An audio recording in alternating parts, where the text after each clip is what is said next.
Hello friends, ભરેલા મરચાં પણ ભૂલી જાવ એવા આજે આપણે એકદમ નવા મરચાં બનાવીશું. તો રોટલી સાથે શાકની પણ જરૂર નહીં પડે જો એક વખત આ મરચાં તમે આ રીતે બનાવશો ને તો. અને જ્યારે આપણી મનપસંદ સબ્જી ના બની હોય ત્યારે આ મરચાં તમે બનાવી અને તૈયાર કરી શકો છો. ખૂબ જ ટેસ્ટી એવા બનીને તૈયાર થાય છે મિત્રો, અને તમે એકની જગ્યાએ 5 રોટલી ખાઈ જશો. તો ચલો રેસીપી બનાવવાનું શરૂ કરીએ.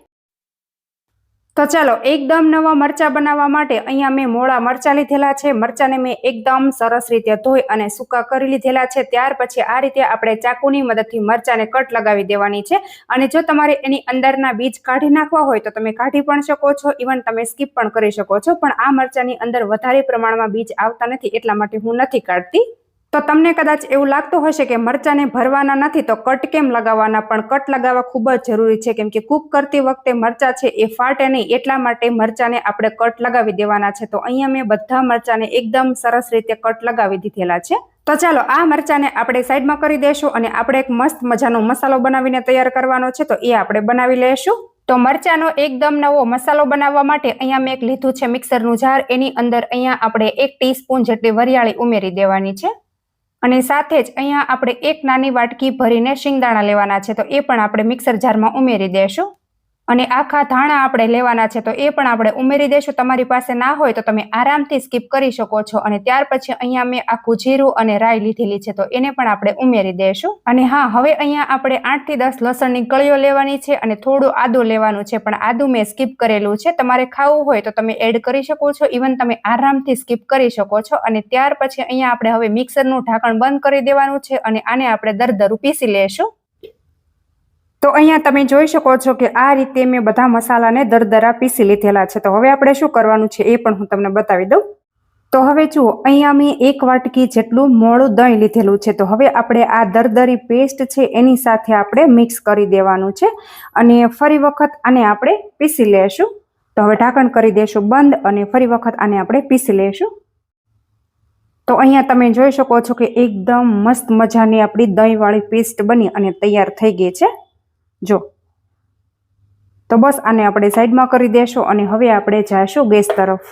તો હવે જુઓ, ગેસ ઉપર આ રીતની મેં કઢાઈ રાખી દીધી છે અને એની અંદર આપણે 2 થી 3 પાવડા જેટલું તેલ ઉમેરી દેશું. તો આ રીતે મરચાં આપણે એકદમ સરસ એવા ફ્રાય થઈ જાય એટલું જ આપણે મિનિમમ તેલ નાખવાનું છે.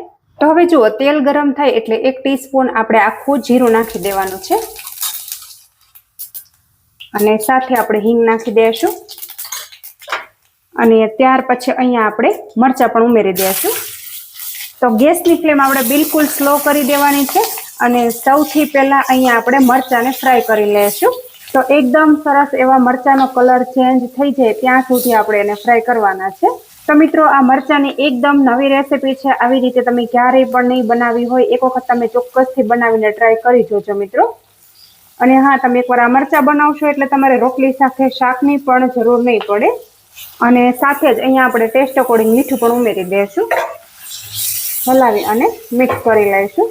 તો જો આ રીતે તમે અહીંયા જોઈ શકો છો કે આ મરચાંનો કલર ચેન્જ થઈ ગયો છે.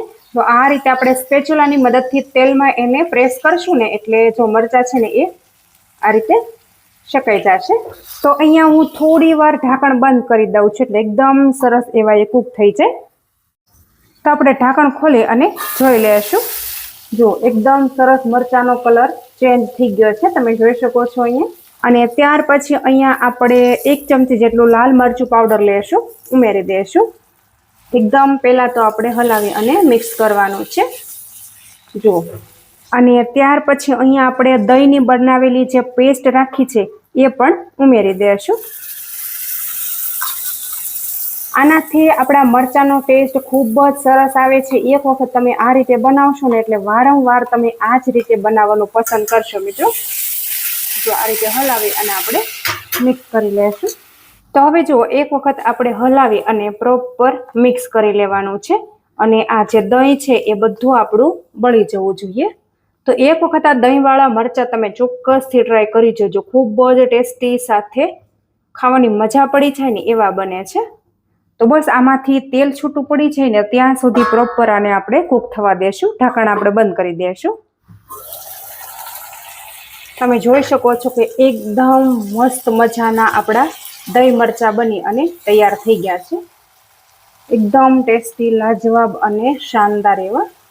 જો તેલ પણ એકદમ સરસ એવું છૂટું પડી ગયું છે અને આપણા મરચાં પણ એકદમ પ્રોપર કૂક થઈ ગયા છે. તમે જોઈ શકો છો. ગેસની ફ્લેમ આપણે બંધ કરી દેશું અને હવે આને આપણે રોટલા, પરાઠા સાથે સર્વ કરી દઈશું.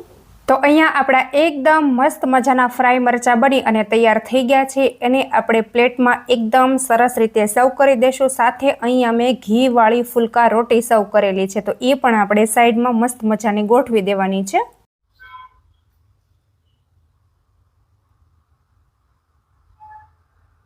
જો એકદમ ટેસ્ટી, શાનદાર, મસ્ત મજાના આપણા નવા મરચાં બની અને તૈયાર થઈ ગયા છે.